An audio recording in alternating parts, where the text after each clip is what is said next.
Welcome to my YouTube channel, English and World Literature. Today I will cover themes, motifs, and symbols in Pride and Prejudice. Themes are the fundamental and often universal ideas explored in a literary work. Pride and Prejudice contains one of the most cherished love stories in English literature, the courtship between Darcy and Elizabeth. As in any good love story, the lovers must elude and overcome numerous stumbling blocks, beginning with the tensions caused by the lover's own personal qualities.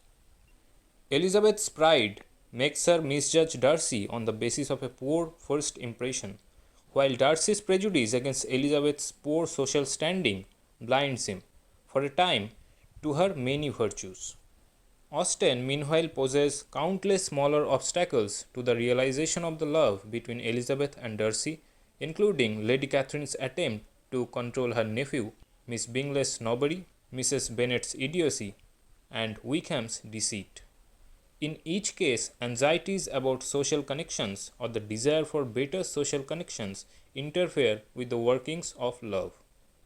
Darcy and Elizabeth's realization of a mutual and tender love seems to imply that Austen views love as something independent of these social forces, as something that can be captured if only an individual is able to escape the warping effects of hierarchical society.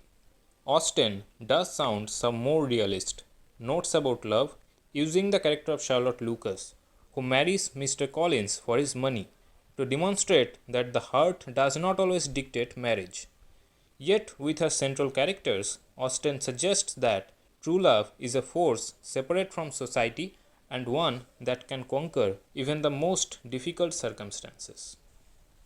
Pride and Prejudice depicts a society in which a woman's reputation is of the utmost importance. A woman is expected to behave in certain ways. Stepping outside the social norms makes her vulnerable to ostracism.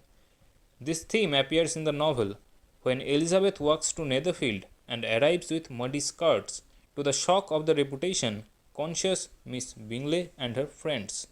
At other points, the ill-mannered, ridiculous behavior of Mrs. Bennet gives her a bad reputation with the more refined Darcys and Bingleys. Austen pokes gentle fun at the snobs in these examples, but later in the novel, when Lydia elopes with Wickham and lives with him out of wedlock, the author treats reputation as a very serious matter. By becoming Wickham's lover without benefit of marriage, Lydia clearly places herself outside the social pale, and her disgrace threatens the entire Bennet family.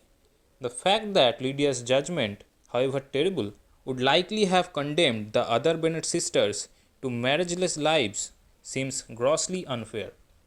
Why should Elizabeth's reputation suffer along with Lydia's? Darcy's intervention on the Bennets' behalf thus becomes all the more generous, but some readers might reason that such an intervention was not necessary at all. If Darcy's money had failed to convince Wickham to marry Lydia, would Darcy have still married Elizabeth? Does his transcendence of prejudice extend that far? The happy ending of Pride and Prejudice is certainly emotionally satisfying, but in many ways it leaves the theme of reputation and the importance placed on reputation unexplored. One can ask of Pride and Prejudice, to what extent does it critique social structures and to what extent does it simply accept their inevitability? The theme of class is related to reputation, in that both reflect the strictly regimented nature of life for the middle and upper classes in Regency England. The lines of class are strictly drawn. While the Bennets, who are middle class, may socialize with the upper class Bingleys and Darcys, Austen satirizes this kind of class consciousness, particularly in the character of Mr. Collins, who spends most of his time toadying to his upper-class patron, Lady Catherine de Bourgh. Though Mr. Collins offers an extreme example, he is not the only one to hold such views. His conception of the importance of class is shared, among others, by Mr. Darcy, who believes in the dignity of his lineage. Miss Bingley, who dislikes anyone not as socially accepted as she is, and Wickham, who will do anything he can to get enough money to raise himself into a higher station. Mr. Collins' views are merely the most extreme and obvious. The satire directed at Mr. Collins is therefore also more subtly directed at the entire social hierarchy and the conception of all those within it as its correctness in complete disregard of other more worthy virtues. Through the Darcy Elizabeth and Bingley Jane marriages, Austen shows the power of love and happiness to overcome class boundaries and prejudices, thereby implying that such prejudices are hollow, unfeeling, and unproductive. Of course, this whole discussion of class must be made with the understanding that Austen herself is often criticized as being a classist. She does not really represent anyone from the lower classes. Those servants she does portray are generally happy with their lot. Austen does criticize class structure, but only a limited slice of that structure.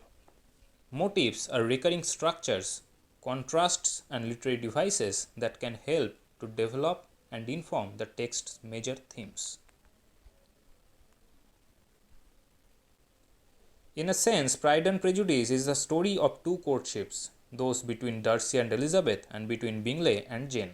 Within this broad structure appear other, smaller courtships, Mr. Collins's aborted wooing of Elizabeth, followed by his successful wooing of Charlotte Lucas, Miss Bingley's unsuccessful attempt to attract Darcy, Wickham's pursuit first of Elizabeth, then of never-seen Miss King, and finally of Lydia. Courtship therefore takes on a profound, if often unspoken, importance in the novel. Marriage is the ultimate goal. Courtship constitutes the real working out of love.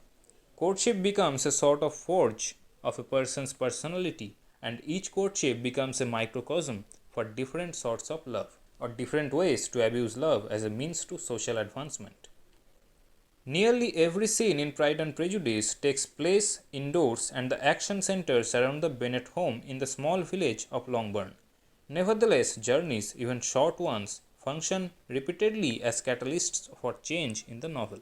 Elizabeth's first journey, by which she intends simply to visit Charlotte and Mr. Collins, brings her into contact with Mr. Darcy and leads to his first proposal.